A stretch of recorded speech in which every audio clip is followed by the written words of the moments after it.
All right. Hello. So, how do you get over a breakup? So, okay, here's the thing. Here's how I see it.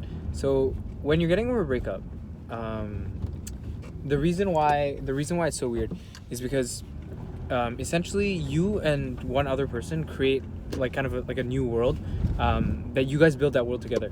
So that new world, you guys might have like specific rituals or like stuff that you do, kind of like cute ways that you interact with each other, and like just overall how you interact. And then you kind of have, like memories and all that kind of stuff, and you basically build the world, like that kind of world, with somebody else. And then when you break up, whether they break up with you or you break up them, they essentially kind of leave that world, right? So you're left behind in that world that you've created, and that's all that's left. That's like now you're alone in that world by yourself. So that's why it kind of feels kind of like, oh, it's like so lonely, right? You're like the only person in the world.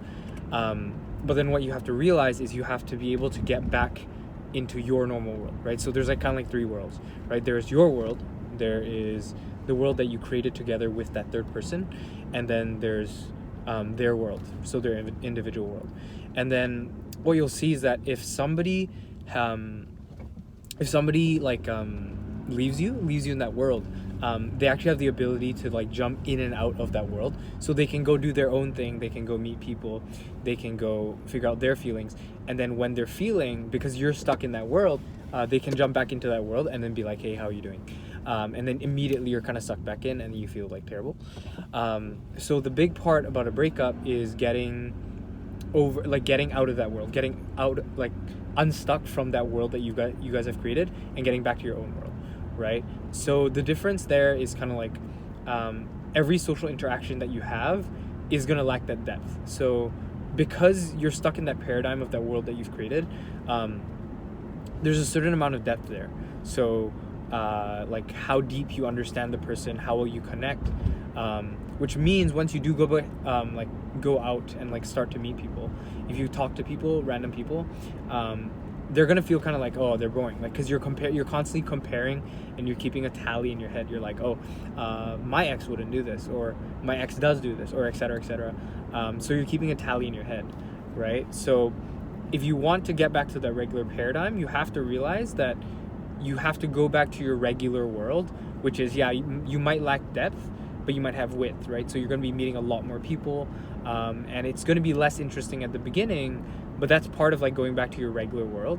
So because if you're stuck in that paradigm of like this world that you've created together, then everything else you do, which is like your normal life, is going to seem weird because you're coming from the paradigm of that created world, right? So the first things first is that, like, I think you can't think in such a way that like, oh, they complete me, because if you think somebody completes you, well, you're kind of fucked, because once they leave you, you're incomplete, you're a missing piece, right? You don't have your other half, and because you're missing your other half, you feel insufficient, you feel not good enough, you feel empty. So the big part, like after a breakup, is like re-recognizing that and kind of seeing your own value, and kind of seeing like, okay, you do have worth, right? You are good enough. The fact that they broke up with you doesn't have to take away from your value. So that's a whole nother thing too. But just being able to realize that it ended, it's not necessarily a judgment on your character. It's not saying you're not good enough. It's not saying this or whatever. The mind kind of likes to immediately problem solve. So that, okay, I didn't do this, I wasn't fit enough, I wasn't good looking enough, didn't do this right, etc etc.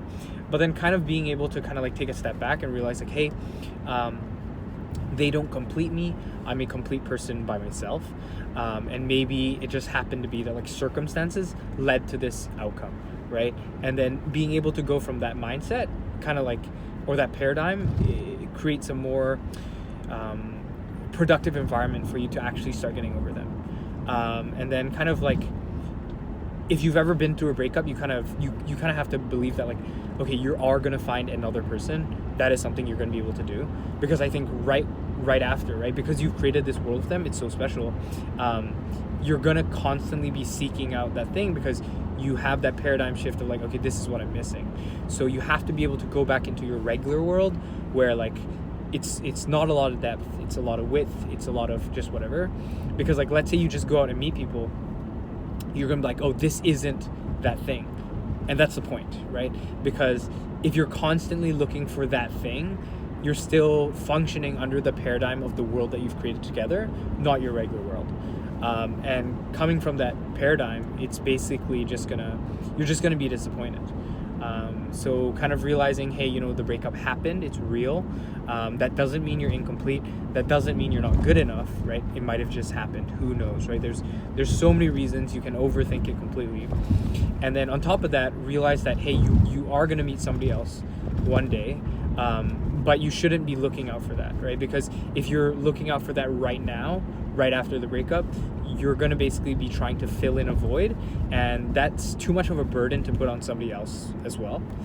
So you have to kind of regain that kind of personal responsibility and that ability to like actually function in your own world, right? So it's kind of the reason why dating is so bad in like today's society, because people constantly try to fill in that gap, right? Without addressing the underlying belief first, right? So the underlying belief is that like you're incomplete, right? And you need somebody to complete you.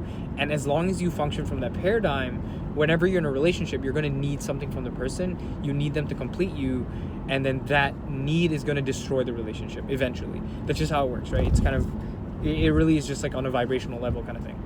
So on top of that, the frame is really important too.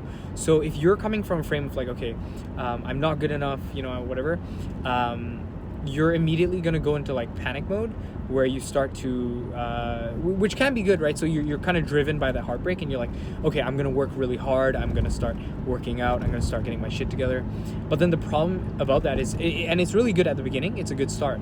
But the problem with that is that paradigm is going to run you forever, right? So if you just hold on to that, you have to let go of it eventually, right? So at one point, you're going to have to get to the point where you could literally see your ex and you'd be like, okay, you know, it's fine.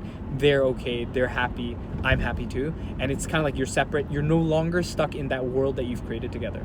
So unless you're completely out of that world that you've created together, you're not jumping in and out, and you're not stuck there anymore, you can't actually be friends with them. So that's the key thing too, right?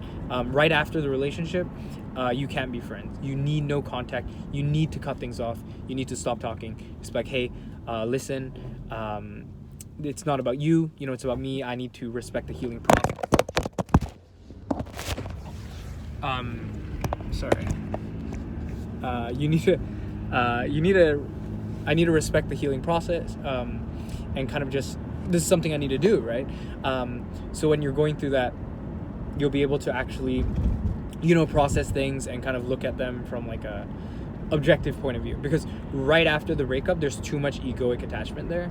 So like, there's probably going to be a lot of feelings of like jealousy, you know, neediness. Like you're just going to feel fucking crazy because there is a certain amount of egoic attachment there, right? So if you realize that like, first of all, the love part isn't the part that's attached, and the love part isn't the part that hurts, right? So the part that hurts is that you think this person completes you, you think that this person's perfect, you think that you're not going to find anybody better, and sort of those paradigms are the things that are hurting you, right? Because the fact that you do love them, that's not something that hurts you, because what you'll realize about like true love, and this is something like after an allotted amount of time, only like true love is going to be left. All that shit is gone. When you truly love somebody, you're going to be happy for them if they're happy, like truly, not like some bullshit like, oh, you're going to pretend to be happy for them, but you're actually going to be happy for them because, you know, they're happy. But to get to that point, you need to shave off all of the bullshit that's connected to that love.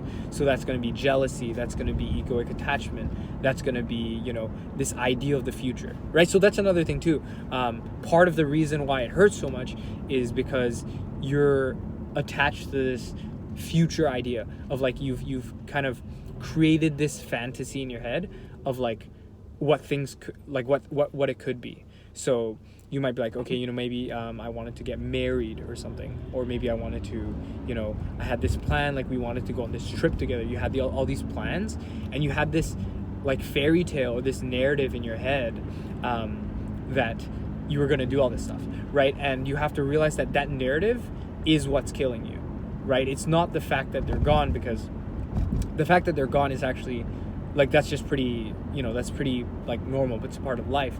And this is the like one thing that like we need to wrap our heads around as humans, is that nothing is permanent, nothing is guaranteed, right? So whenever you're going through this kind of stuff, the reason why it hits so hard is because you were attached to the idea that you thought it was going to be permanent, right? So who's to say that the relationship was bad, right? It might have just been a good relationship that lasted for that amount of time, and then now it's over. You have to move on to the next thing, right? So there's this really good analogy that Julian uses, where he talks about like the ice cream in a bowl, and like you're a kid, right? And life is like, hey, I see you're eating this chocolate ice cream, but it's time to move on and eat this new ice cream.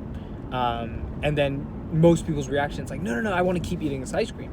But it's like, how do you know that that's the right choice for you, right? Because we've attached this idea and this narrative in our head. We're like, okay, this is going to go down this way, and then once I get to this age, this is going to happen. But you don't know whether that's the best thing for you, right? So life kind of just comes at you. It's like, hey, wait a second, this breakup is for you. This breakup is meant to, it's meant for you. But most people, their immediate reaction is like, no, right? I'm not gonna accept this. I'm gonna resist it. And then that resistance is also kind of what hurts, because they're so attached to like what they want to happen that they can't accept that like this is what is happening, right? So if you're feeling really kind of hurt or even numb about the fact that like, oh, it's over, maybe you need to like reevaluate that paradigm and kind of like start questioning those core beliefs, and like think about, okay, what's behind those core beliefs? Why am I feeling this way in the first place, right? And then kind of like once you kind of shift that paradigm, you're better able to actually see like, okay, why is it that I'm so choked about this, right? And you realize that there's a huge egoic attachment to like some certain outcome. And I think if you're honest with yourself, you're going to realize like that's really what's behind a lot of this pain and stuff. So yeah, I mean, what else is there to say? Like, right, so no contact. Like the first thing you want to do is no contact at all, right? That's just, everybody thinks, yeah, I'm different, I'm special, I can do it. No, you're exactly the same. No contact. It is absolutely essential for you to do no contact, because that person is dead. That person is dead to you. So what I mean by that, it's like, how I was talking about the two worlds earlier. Because that other person has left your world, they essentially don't exist anymore, right? That version of them that you knew, like that affectionate, kind, caring person, they're gone. They're dead. And this is something that you'll see with like both sides too, is that like, because both humans have been hurt so badly, they both kind of like will show a different front, or like a different version of themselves, which isn't genuine and like authentic to themselves. Also because like they're not functioning in the paradigm of like the world that you've created together. They're functioning in their own paradigm now. So it's like also part of you that you need to go back to that paradigm of like your own world. So it kind of goes like this. Because they left the world, they're essentially dead to you. They have died, right? So like a breakup really is like a grieving process. You have to accept the death of somebody. So that version, that person, all those kind of egoic attachments you have to that, they're dead, right? It's literally like thinking about it like, okay, they died. So where do we go from here? And then this is the reason why it's so hard for people to like talk to their ex at the beginning, is because they talk to that person, but it's not their ex, right? It's somebody else. And there's just so much pain, which is why the reason why people just jump back into relationships is because they want their ex to be alive again, right? So, but the problem, like that's gonna lead to more problems, because you just jump back right in, the problems are kind of gonna resurface again. So that's a whole nother thing. But the thing you'll see here is that your ex is dead, and you can't bring them back to life for now, right? So in the future, once you get to like figure the situation out and you kind of like hash things out, it is possible for them to be alive again, and kind of like, oh wow, they're back alive. And that's kind of like one of the greatest feelings ever. And when you really do that, and you kind of like actually love them as a person, then you can actually be their friend. But it takes time, right? So first step is Don't be cocky. Don't be narcissistic. Like, don't be egotistical. You need to do that no contact phase. It is essential, right? You need it. And I don't like the word need, right? Because obviously, needs create suffering. But after a breakup, you need to do no contact, right? So no contact, that's no looking at their social media, no looking at their whatever. Actually do no contact, so no texting. One of the things you can do to kind of like help with the whole no contact thing is using your notepad. So any text that you want to tell them, text it to a notepad, right? Text it. So like imagine they're literally dead, right? So if somebody died and you wanted to speak to them, you could write like letters to them, but you can't actually talk to them. So it's the same thing after a breakup. Your ex is dead. They're dead, right? And because they're dead, you can't text a dead person, right? So you're basically gonna, everything you want to say it in a notepad, right? Even if it's gonna be like you have anger, you have sadness, you have whatever, animosity, write it all down, and that way you're actually able to like express and get your feelings out. But this is a key part. Don't show those messages to your ex later, right? So like let's say after the no contact period, you go through all of that, right? And then you decide like, oh yeah, okay, we're good now, like we've done our no contact. I'm gonna send them all those messages that love like things I want to send them. No, do not send them those messages.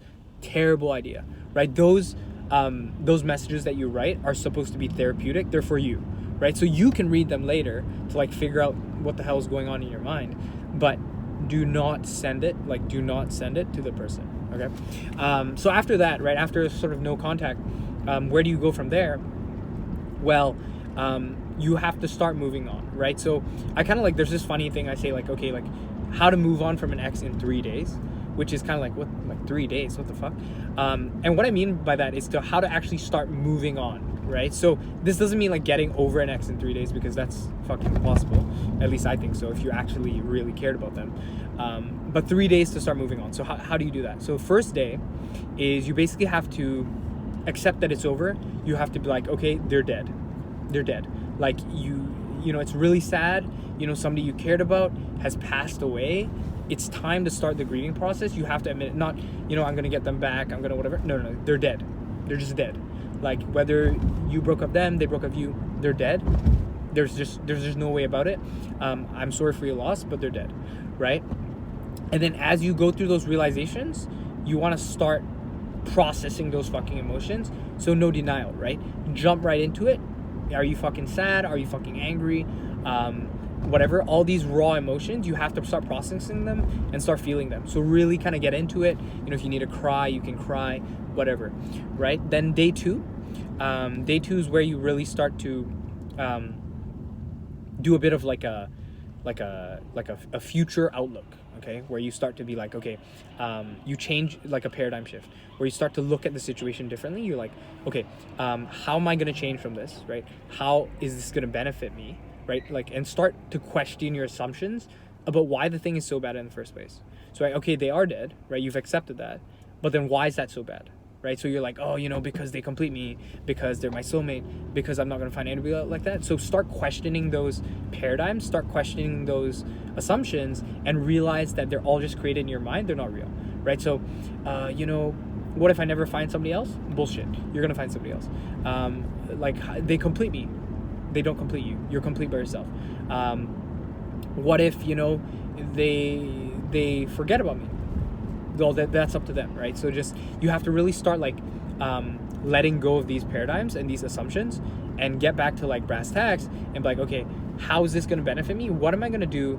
And like, what kind of plan am I going to have, right? And what that allows you to do is it allows you to actually have some hope for the future, right? So for most people, they have no hope after a breakup, right? They're completely lost. They're completely like, it's over, like my life is over.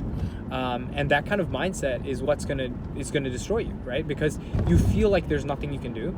And if it feels like there's nothing you can do, then what the fuck can you do, right? So, sorry, a bit of a tangent there. Then day 3, right? This is what's important is that day 3 is when you actually start, moving on, right?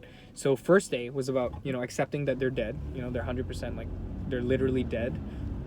They've passed away. I'm sorry for your loss. Second day is start thinking about like, okay, how, like, start reshifting your paradigms, start questioning your paradigms, and start being like, okay, like, what are the belief systems behind this, and how is that, you know, affecting what's going on. And then from there, right, what you can do is you can actually, have I been here before? Okay, so what you can do from there, right, is right, sorry, we're on day 3. So day 3 is actually how to start moving on. So this is like the big one, right? So remember the key thing here is that, like, moving on isn't getting over, because you can't get over somebody in 3 days. That's just fucking denial, right? That's delusional. But you can start moving, right? And what that actually means, right? If you think about what moving means, you know, quite literally to move, to start moving. So you have to start like packing up your stuff, right? Because you can think about it like in a relationship, you're living in this world with this other person. So that's going to be cute rituals. That's going to be cute, you know, like stuff that you did together. Maybe it's like you guys like to go, you know, on a special lunch dates to this certain place. You guys had really cute gifts that you shared together. These are the kind of things that you want to start moving, right? Packing up. So the part of moving on is packing up those things and kind of like organizing those things and then actually moving, right? So the move, the like, you know, move, the mental move here is actually to move out of the world that you've created together and into, you know, the your own world, right? So how you can do that is that was close. Is by start to literally pack up some of this stuff. So if you guys had a lot of gifts, a lot of like cards, a lot of love letters, that's the kind of stuff you need to actually start packing up, right? Because how do you move? Well, you have to pack up your stuff before you move. So you have to pack up all that kind of stuff and don't throw it away, right? Because some of this kind of stuff is actually going to be like really good memories that you could have in the future once you fully let go of all the bullshit. But yeah, so it starts from actually packing up your shit, right? And getting ready to start moving out of this world that you've lived in for so long, right? So so literally packing up physical things and then packing up rituals too. So something I like to do is basically like, let's say you guys had really, I don't know, like cute dates or like something you really enjoy to do together. Where you go to like a certain location, maybe it's like IKEA or something. What you're gonna do is you're gonna go to IKEA by yourself. And kind of pack it up. And what I mean by pack it up is you're going to say goodbye to those memories. Not you're going to forget them, but kind of like letting it go. And it's a bit cheesy, right? But it does help. So you go to there, you're like, hey, you know, this was a great time. Really embrace it for what it was. So don't be like bitter about it. Be like, oh, you know, it's so sad that it's over. But really accept, okay, that was amazing. That was really good for what it was. But now this is moving on. This is moving to the next chapter, right? So that whole step is like really just getting started moving, right? So that's why it's called moving on, because you're starting to move, right? And then it's kind of funny because you take baby steps, right? You start moving like one step at a time, and then you don't even realize it, but like the next time you look back, you're so goddamn far. You're like, oh wow, like I've come really far, right? So that's kind of the whole process of moving on. And like, yeah, 3 days is like a bit like ridiculous, but what I mean by the 3 days is getting to that point where you're actually starting to move on, right? So it's not like you're over your ex in 3 days, right? It's not that easy. But then, yeah, so that whole moving on process, there's other stuff you can do too, right? Which is, first of all, to kind of just like, I already said this where you're kind of like typing in the text or whatever, but writing a letter for closure, right? And this is, by the way, this is something I've learned from the past. Do not ever show them that letter. That letter is for you, okay? And the reason why it's for you is because, I'll explain this in a second, you're gonna write like everything you're feeling, right? I feel miserable, I feel incomplete, I feel like, you know, this person completes me, I feel like they're my other half. Everything you're feeling, write it all down, right? And the reason why, and this is something you can do if this isn't your first breakup, is you can pull out this thing called a breakup capsule, which is all the past letters, love letters, memories, all this kind of stuff from other relationships, and then kind of realizing that you got over that, and then it kind of helps you in the present moment realize like, okay, I'm way too in my own head here, I'm just freaking out, I am gonna get over this, right? So like right now you're writing this letter and you're like, oh, it's the end of the world, you know, it feels so empty, it feels so whatever. think of it kind of like, okay, when you read this in the future, when you're heartbroken over the next person, you're like, oh wait, I've been through this, I get it, I know how to do it. So yeah, definitely the first one is the hardest, but after the first one, it gets easier, it gets better. And obviously nobody wants to say they're good at breakups, because that's fucking stupid. That's like saying, hey dude,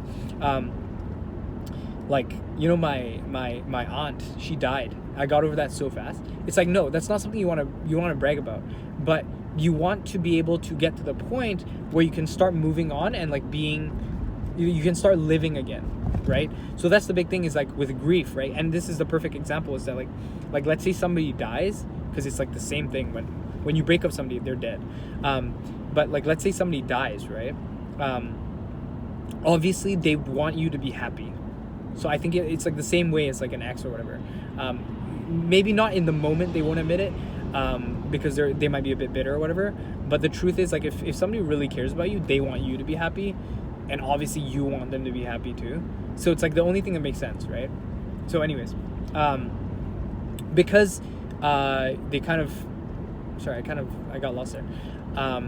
But yeah, so they want you to be happy, right? So you can be happy too, but like, you want to get to that point where you're actually like starting to live life again, right? So I think you'll see with like a lot of people where, like, let's say somebody literally dies, so I'm not saying a breakup, like somebody literally dies, it's hard for them to start moving on and like living life again, right? Because and this is something that is really sad, is that like when people die, we start to live again, right? Because that's just what we do as humans. And it's not like we didn't care, it's not like they didn't mean anything to us, but like part of life is getting back to that regular life. So if you've ever dealt with death before, you understand that like, it's not that you didn't care about them, it's not that they weren't important to you, but life goes on, and eventually you're gonna get to that point where, hey, you know, life goes on. And I think that's the part that kills a lot of people, because they're so attached to what is, right? They're so attached to the idea of like, okay, like, this is the love that like I need to hold on to this. But like true love, you don't have to hold on to it, you just have to let it go, right? Which is very hard to admit, because that thing that people are holding on so tightly to, that's not love, that's egoic attachment. That's kind of the mind, that's kind of like these kind of ideas of like, oh, this is a need that I have, right? So that's definitely not it, right? So to get better at breakups is not about being able to not care, because if you don't care, that's the equivalent of saying like, okay, you know, my grandma just died, dude, I'm doing just fine, right? You don't want to get to that point. That's just apathy, that's like cynicism, that's being jaded, right? So if you enter into a relationship without caring, yeah, it's pretty easy to get over the relationship because you never fucking cared in the first place. But then the price you pay of that is you don't get to experience true love. So it is a trade-off, right? So you can have like a whole relationship and everything, but that's never going to be like the real thing if you don't open yourself up to getting hurt. So that's like a key part, right?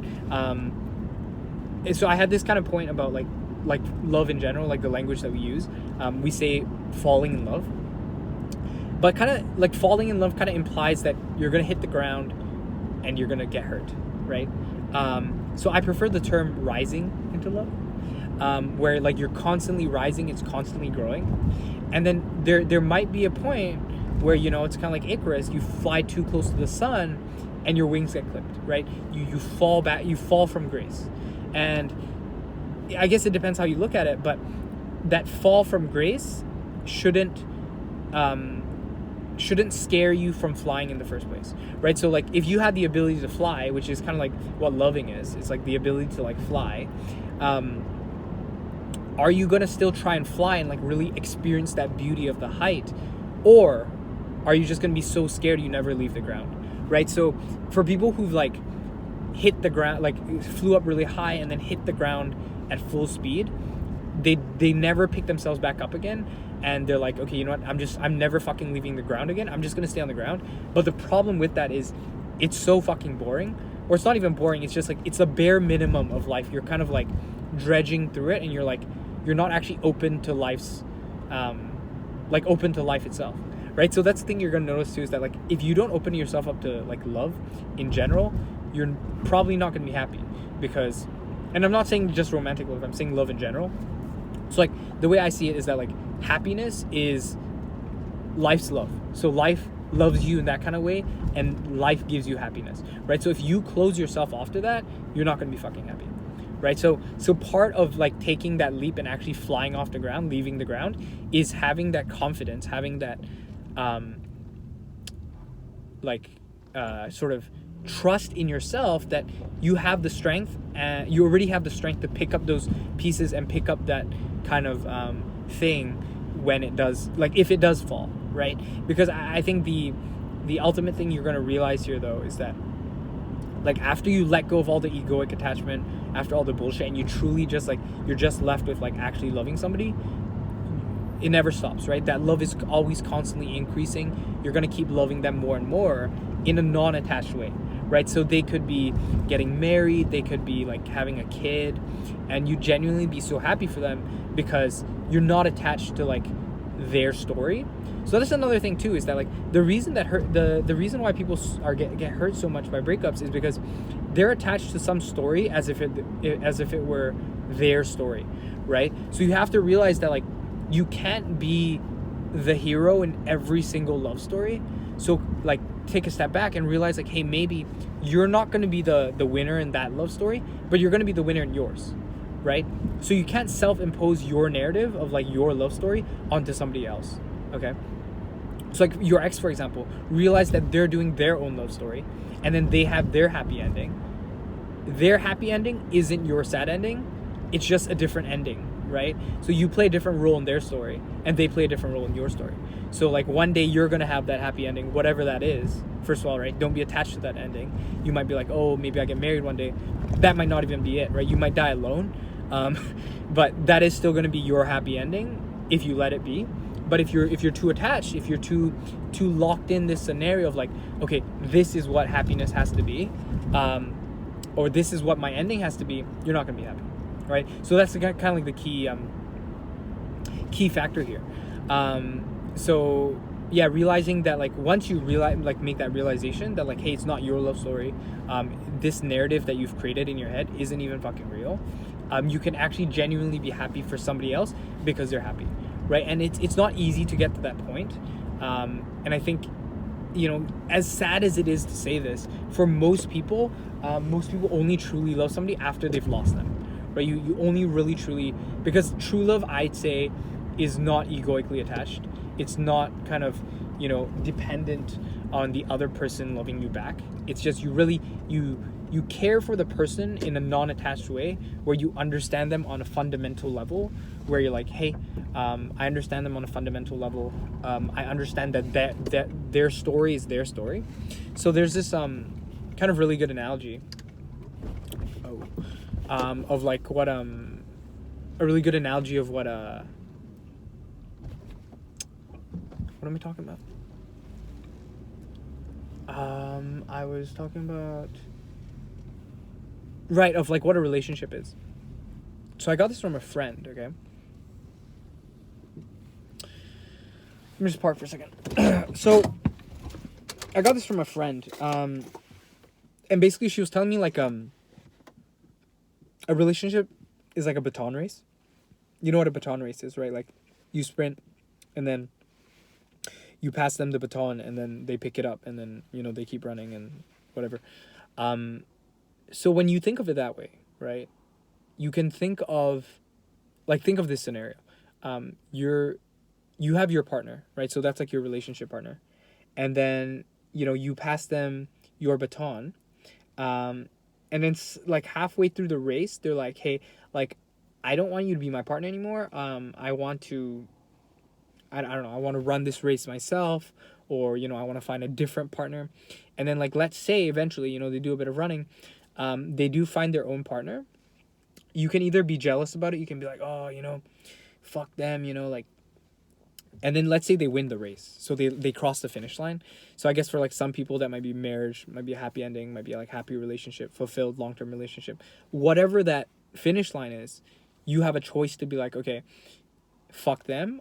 I'm so jealous I didn't get to cross the finish line with my person. Or you could realize, wait a second, that's pretty fucking cool that they won, and I got to be a part of that story, right? So not being attached to the ending of the race, but rather the process of the race. So like realizing, hey, you can be part of that love, but not necessarily finish it, and actually be genuinely happy for the person because they won the race, right? And when you come from like that like mindset and like that paradigm frame, um, it's way easier to be happy for somebody else because yeah, who cares? You didn't win the race with them. You're still gonna win the race like yourself, right? So that's the big thing is that like everybody thinks that it's a non-zero sum game, and if you treat your relationship like a non-zero sum game, sorry, a zero sum game. So if you treat your relationship like a zero sum game, then the breakup is gonna be a zero sum game as well. So what I mean by that is if you're keeping score in a relationship, so you're like, I did this for them, they didn't do this, you're basically going to start thinking in terms of your happiness versus their happiness, right? You're going to think, okay, like I put in this much effort.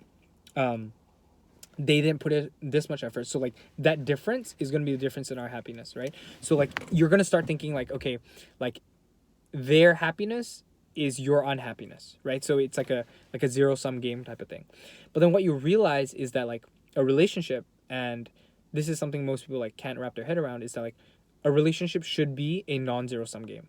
So their happiness should not detract from yours, right? And if you live your entire relationship thinking, okay, it's a zero sum game, I have to balance the odds, if I do this much, I expect this much in return.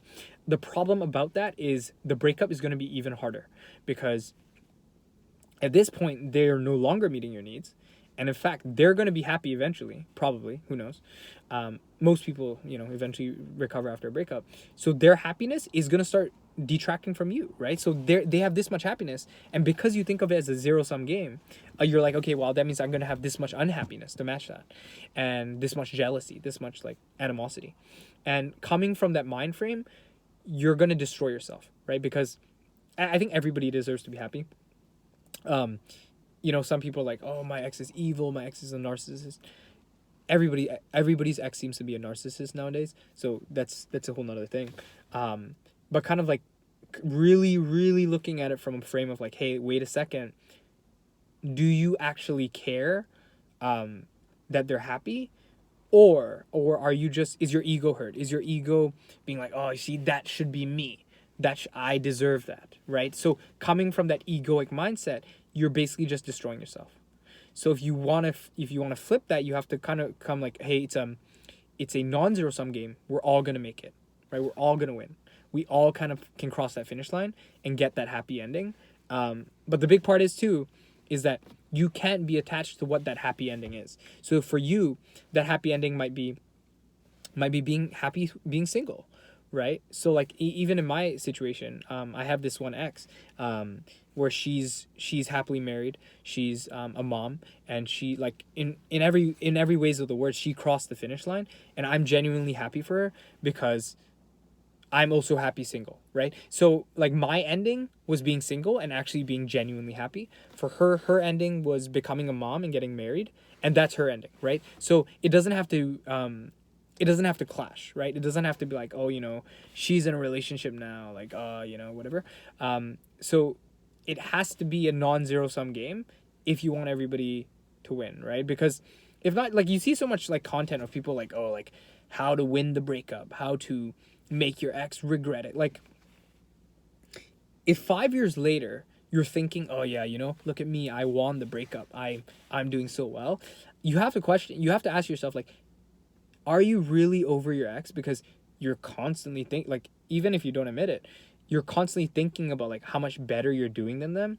So that means you're still obsessed with them, right? So even if you're doing so much better, like let's say you get like a better relationship partner, you're not over them. Because if you're with your new relationship partner and all you're thinking about is like, oh, see, look how much better I'm doing than my ex, then you're not over your ex. You're still obsessed with them, right? So even if you're thinking like, oh, like, you kind of want, like a lot of people like they're like, oh, I won the breakup or something. It's like, no, because if you're really over them, you wouldn't want to win. In fact, it's kind of the opposite. You want both of yourselves to win.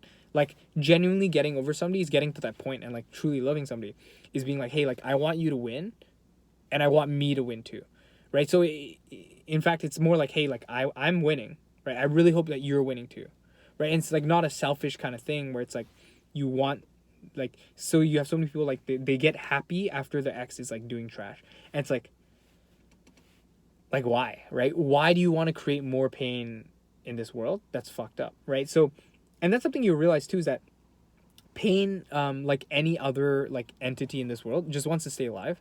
So if you're trying to create more pain, you have to really look internally and realize the reason why you want to create more pain is because you're in pain, right? Because if you're truly happy and you're truly good, you don't want to create more pain. That shit, that's like negative, that's toxic. Like, who wants to do that, right? So if you're coming from paradigms like, oh, I want my ex to be hurt, I want whatever, that is your inner trauma, your inner pain body being poked at.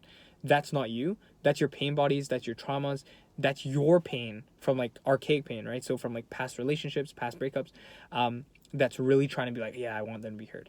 Because I mean, if you really think about it, like, your ex probably isn't as evil as you think they are, for like the people who think their ex is evil. It's just that like breakups really accentuate the worst qualities of ourselves for the many reasons that we talk about, right? Like, people have these paradigms, which is like, oh, this person completes me, this person did this, whatever.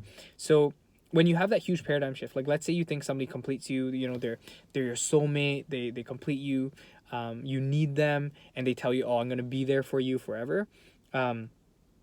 Operating out of that paradigm, you're going to feel betrayed when they decide to leave you, right? Because they kind of have this like such a grandiose kind of like sense of like purpose, and like, this is what it is.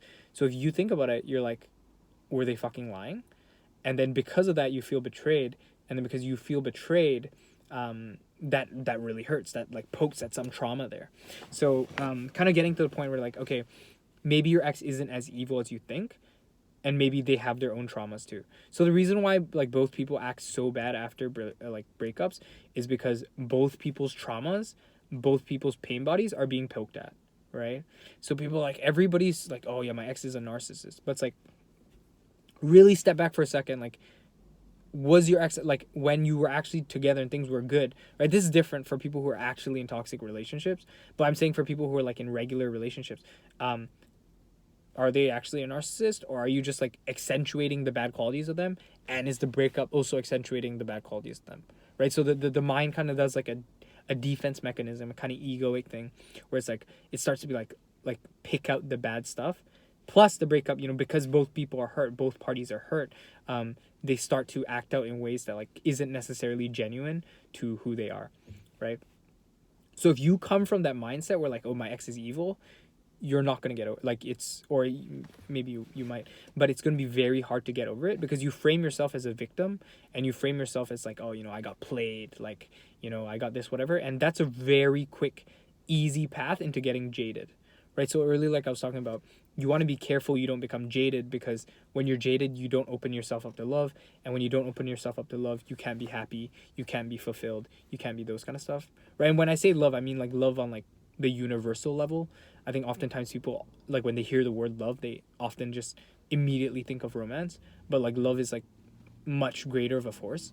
So getting to that point where you're not becoming jaded from the situation, you're acknowledging the hurt, you're acknowledging the pain, but you're seeing it for what it is, right? So not adding labels and judgments and attachments to the actual feelings. So you're like, oh, I'm sad, right? It doesn't have to be, I'm sad because, I lost my other half and like I'm incomplete now, right? Because that shit you're just torturing yourself mentally. So getting to the point where like, hey, I'm sad, I'm just sad, right? And then building from that paradigm, right? Like I said, the whole 3 days and everything, that's kind of where you want to start going from this. And then, yeah. So to develop the healing process, right? So like after this whole thing, it's that like, I think you want to be careful, obviously, of goals, because that's a whole nother thing. But the kind of goal is to get to the point where you're unattached to them, right? So if you truly loved your partner, right? So this is something you might have to decide for yourself too. It's like, did you really love them, or was it completely just egoic attachment? And the only thing I think like you can really like see is that after an allotted amount of time, so like 2 years, 3 years, like down the road, when you get over all this trauma, you fix all the trauma, you fix all the hurt, you deal with all the egoic attachment, the jealousy, all those kind of stuff. What's going to be left is going to be the truth, right? So if you don't care for them at all, And this is something you have to be careful of too, is that like make sure it's not your ego, because your ego can just lie to yourself and say, oh yeah, I don't care. um, but maybe you do, right? So but if you, right, so like kind of actually properly evaluate the truth. Do you um, do you love them or not, or sorry, do you care about them or not? And then if you actually do still care about them when there's no attachment to them, that's what true love is, right? You just care for them as a person. You want them to be happy, you want yourself to be happy as well, right? So getting to that mindset, I think that's what true love is. And it's really hard to get there with all this egoic attachment and everything in the way, which is ironic because I think that like the only way you can truly love somebody is to lose them, which is I don't know, that's a complicated one. um, I think actually is to, you have to be friends with them first and let go of the idea of ever being with them, and then somehow like a relationship sparks and organically develops from there. That's the only way to kind of have the unattached love. But even in that situation, there's probably going to be some egoic attachment developed. So it is a difficult, like, it is a difficult question. Like, is it possible to have actually true love? I mean, yeah, who knows? That, yeah, that's not a question that I think I can answer either. Um, but yeah, I mean, that healing process is a long and arduous one. So yeah, you kind of have to get used to the new paradigm. You know, you're going back into this new world by yourself, and then just go from there. Yeah. All right.